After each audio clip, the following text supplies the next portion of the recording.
Actual గా ఆయన వ్యాఖ్యలని హాస్యాస్పదంగా చూడాల్సిన అవసరం ఉంది. పెద్దగా పట్టించుకోవాల్సిన అవసరం ఏం లేదు.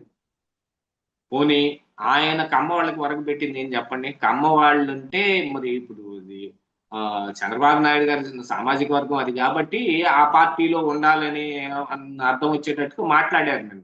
కమ్మోళ్ళందరూ ఆయన దగ్గరే, ఆయన కాలి కిందే చెప్పులు ఆ కాలి కింద చెప్పులాగా పడి ఉండాలి, ఆయన కింద ఊడిగం చేయాలి అన్నట్టుగా మాట్లాడుతున్నారు. కానీ పోనీ వైఎస్ఆర్ కాంగ్రెస్ పార్టీలో కమ్మ వాళ్ళకి ఒరిగింది ఏమిటో ఒకసారి చెప్పండి.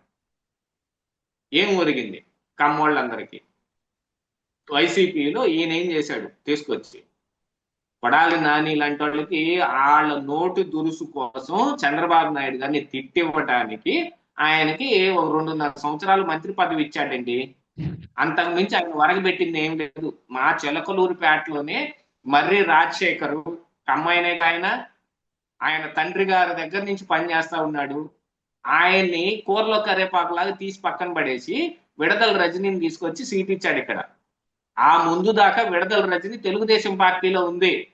ఇదే జగన్మోహన్ రెడ్డిని రాక్షసుడు ఎలా ఉంటాడు, బూచోడు ఎలా ఉంటాడు అనేది పిల్లలకి తెలియజెప్పాలి అని అంటే జగన్మోహన్ రెడ్డి ఫోటో చూపిస్తా నేను అని మాట్లాడిన ఆవిడని తీసుకొచ్చి ఇక్కడ మర్రి రాజశేఖర్ని మొత్తం టోటల్ గా ఆయన సప్రెస్ చేసేసి ఆయనకేం లేకుండా చేసేసాడు.